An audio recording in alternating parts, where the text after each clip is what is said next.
હવે જોઈએ સમાચાર વિસ્તારથી 3 મે થી રાજ્યના શાળાઓમાં વેકેશન આપવામાં આવ્યું છે। 6 જૂન સુધી ઉનાળુ વેકેશન રહેશે અને 7 જૂનથી નવું શૈક્ષણિક સત્ર શરૂ કરવામાં આવશે। બિન શૈક્ષણિક સ્ટાફે શાળાએ જવાનું રહેશે નહીં। મહત્વના અને મોટા સમાચાર ઉનાળુ વેકેશનને લઈને 6 જૂન સુધી ઉનાળુ વેકેશન રહેશે। 3 મે થી રાજ્યની અંદર ઉનાળુ વેકેશનની શરૂઆત કરવામાં આવશે અને 7 જૂનથી નવું શૈક્ષણિક સત્ર શરૂ કરવામાં આવશે।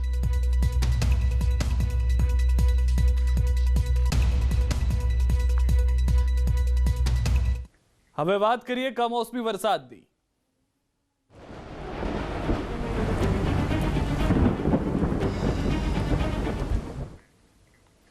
જામનગરની વાત કરીએ, જ્યાં આગળ કાલાવડ પંથકમાં છેલ્લા 4 દિવસથી કમોસમી વરસાદ થઈ રહ્યો છે। કાલાવડ પંથકના ગ્રામ્ય વિસ્તારોમાં પડી રહ્યો છે કમોસમી વરસાદ। જામવાડી, નવાગામ, નાગાજાર, પીઠડિયા, અમરાપર સહિતના ગ્રામ્ય વિસ્તારોમાં વરસાદ થઈ રહ્યો છે। અસહ્ય બફારા વચ્ચે વરસાદી ઝાપટા થઈ રહ્યા છે। કમોસમી વરસાદથી ખેડૂતોમાં સતત ચિંતામાં વધારો થઈ રહ્યો છે।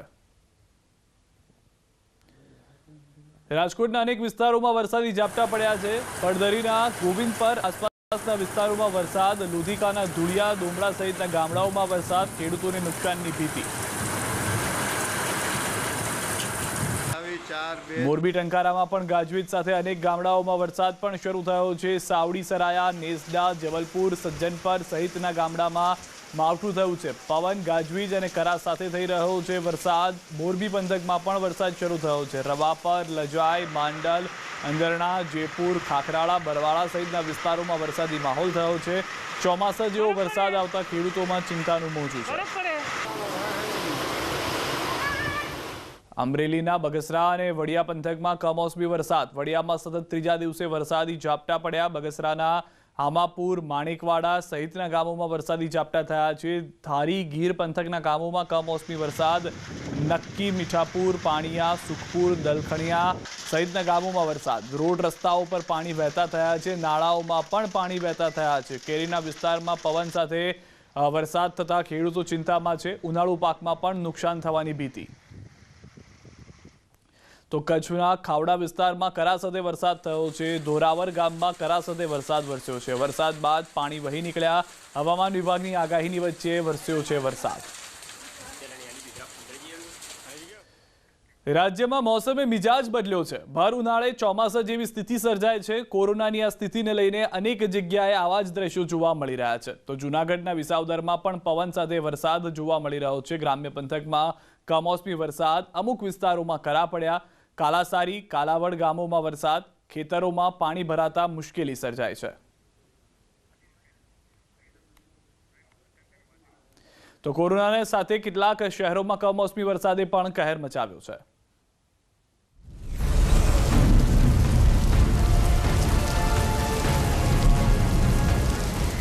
રાજ્યમાં એક તરફ કોરોના મહામારીથી હાહાકાર છે, તો બીજી બાજુ કેટલાક વિસ્તારમાં કમોસમી વરસાદે કહેર મચાવ્યો છે। ભર ઉનાળે ચોમાસા જેવો માહોલ સર્જાયો છે। ધૂમધકતા તાપ વચ્ચે નદીઓમાં પૂરના દ્રશ્યો જોવા મળી રહ્યા છે। અમરેલી, બોટાદ, જસદણમાં કરા સાથે વરસાદ પડતા ખેડૂતોની ચિંતા વધી છે। તો અમદાવાદ, મહેસાણા, અંબાજી સહિતના વિસ્તારોમાં વાવાઝોડા જેવા પવનો ફૂંકાતા દોડધામ મચી ગઈ છે। અંબાજી પંથકમાં બપોર બાદ વાતાવરણમાં પલટો જોવા મળ્યો। અંબાજી અને આસપાસના વિસ્તારોમાં કમોસમી વરસાદ પડતા રસ્તા પર પાણી ફરી વળ્યા। કમોસમી વરસાદથી ખેડૂતો ચિંતામાં મુકાયા।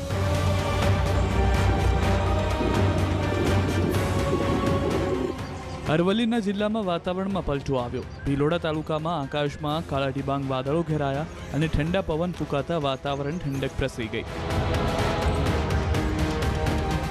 આ તરફ મહેસાણામાં કડીમાં ભારે પવન સાથે વાવાઝોડું ફૂંકાતા દોડધામ મચી ગઈ। ધૂળની ડમરીઓ ઉડતા વાહન ચાલકો પરેશાન થઈ ગયા।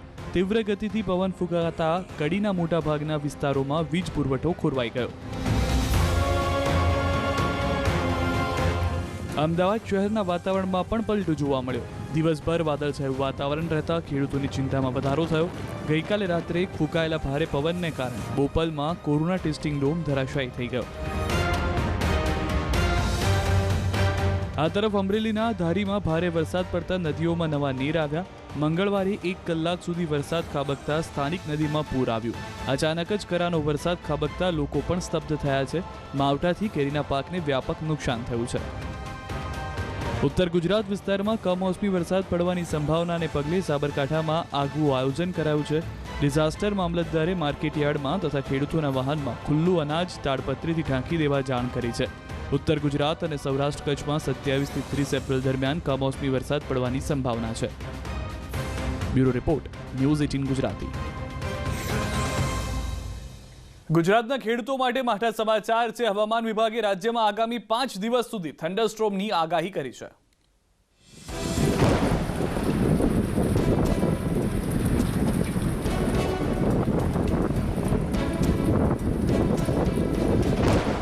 ખેડૂતો માટે મોટા સમાચાર. માવઠું બગાડી શકે છે મોલાત. હવામાન વિભાગે રાજ્યમાં આગામી 5 દિવસ સુધી થંડરસ્ટ્રોમની આગાહી કરી છે. આગામી 5 દિવસ રાજ્યના વિવિધ વિસ્તારોમાં કમોસમી વરસાદ પડી શકે છે. આગાહી મુજબ થંડરસ્ટ્રોમના કારણે વીજળીના ચમકારા થશે અને 40 કિલોમીટરની ઝડપે પવન ફૂંકાશે. હવામાન વિભાગ મુજબ રાજ્યમાં પ્રી મોન્सून एक्टिविटी शुरू થઈ गई है. अब ये 5 दिन में गुजरात स्टेट में आइसोलेट रेन हम एक्सपेक्ट करें, सौराष्ट्र कच्छ गुजरात रीजन में. और देखा जाए अभी जो अब central part of Saurashtra and east central and north Gujarat में थोड़ा हम एक्सपेक्ट करें डे 1, डे 2, डे 3. और डे 4, डे 5 में साउथ गुजरात में भी थोड़ा हम एक्सपेक्ट करें आइसोलेटेड रेन. और बट ये थंडरस्टॉर्म है, उसके साथ हम थंडरस्टॉर्म वार्निंग भी है, जिसमें 40 किलोमीटर का हवा भी चल सकता है, लाइटनिंग भी हो सकता है. વાતાવરણમાં પલટો આવતા તાપમાનમાં પણ ઘટાડો નોંધાશે. રાજ્યમાં 2 દિવસ બાદ તાપમાનમાં ઘટાડો થવાની હવામાન વિભાગની આગાહી છે. જો કે આગામી 2 દિવસ અમદાવાદમાં યલો એલર્ટ રહેશે. अहमदाबाद में अभी देखो टेम्परेचर देखा जाए अभी 42 के आसपास रह रहा है. अभी येलो वार्निंग है डे 1, डे 2 के लिए. और डे 3 से थोड़ा टेम्परेचर कम होने का चांस है पूरा स्टेट में. રાજ્યના વાતાવરણમાં પલટો આવતા ખેડૂતો મૂંઝાયા છે. કમોસમી વરસાદથી ખેડૂતોને પાકમાં નુકસાનની ભીતિ છે. સૌરાષ્ટ્ર કચ્છમાં માવઠાથી કેરીને ભારે નુકસાન થયું છે, ત્યારે કમોસમી વરસાદ ખેડૂતો માટે આફત બનીને આવ્યો છે. Bureau report, news 18 Gujarati. હાલ રોકાઈશું એક વિરામ માટે. આપ જોડાયેલા રહો ન્યૂઝ 18 ગુજરાતી સાથે. વિરામ બાદ આપનું સ્વાગત છે. હાઈકોર્ટની ફટકાર બાદ આખરે એએમસીએ નિયમો બદલ્યા છે. કોરોનાની સારવાર માટે 108 એમ્બ્યુલન્સ વિના પણ દર્દીને દાખલ કરી શકાશે અને આધાર કાર્ડની પણ જરૂર નહીં રહે. આ કોરોનાની મહામારીમાં કોવિડ હોસ્પિટલમાં દાખલ થતી વખતે 108 સેવા મારફતે દાખલ થવાની જે જરૂરિયાત હતી તે પાછી ખેંચી લેવામાં આવી છે. આનો અર્થ એ થાય છે કે હવે તમામ હોસ્પિટલોએ કોવિડ દર્દીઓને તેઓ કોઈપણ રીતે હોસ્પિટલ સુધી પહોંચે તો તેમને દાખલ કરવાના રહેશે.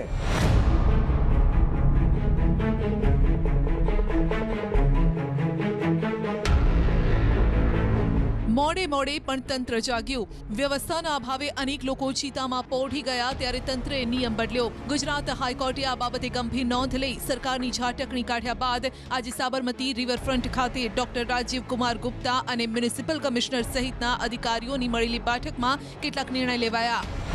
અમદાવાદ મહાનગરપાલિકાએ મોટી જાહેરાત કરતા 108 સિવાયના કોઈ પણ વાહનમાં આવતા દર્દીઓને હવે દાખલ કરાશે. અન્ય મહત્વના સમાચાર રિલાયન્સ તરફથી છે કે જેઓ જામનગરની અંદર 1000 બેડની હોસ્પિટલ તૈયાર કરવા જઈ રહ્યા છે અને રવિવાર સુધીમાં જામનગરમાં રિલાયન્સ ઇન્ડસ્ટ્રીઝ બેડની તૈયારી કરી દેશે. 1000 બેડની ક્ષમતા ઓક્સિજન સપ્લાય વ્યવસ્થા સાથેની કોવિડ હોસ્પિટલ ઊભી કરશે. મુખ્યમંત્રી વિજય રૂપાણીએ રિલાયન્સ ઇન્ડસ્ટ્રીઝના ચેરમેન મુકેશ અંબાણીને જામનગરમાં કોવિડ કેર હોસ્પિટલ શરૂ કરવા કરેલા અનુરોધનો ત્વરિત પ્રતિસાદ મળ્યો છે અને 400 બેડની ક્ષમતા સાથેની હોસ્પિટલ આગામી રવિવાર સુધીમાં કાર્યરત કરી દેવા રિલાયન્સ ઇન્ડસ્ટ્રીઝના ચેરમેન મુખ્યમંત્રીને આશ્વાસન આપી ચૂક્યા છે. હોસ્પિટલ માટે જરૂરી સાધન સામગ્રી, ઇક્વિપમેન્ટ્સ, આનુષંગિક વ્યવસ્થા રિલાયન્સ ઇન્ડસ્ટ્રીઝ કરશે. માનવબળ પૂરું પાડવામાં રાજ્ય સરકાર સહયોગ આપશે. આ હોસ્પિટલ બનતા જામનગર, દેવભૂમિ, દ્વારકા, પોરબંદર સહિતના સૌરાષ્ટ્ર જિલ્લાના લોકો માટે કોરોના સંક્રમણની સારવારની મોટી સુવિધા મળી જશે.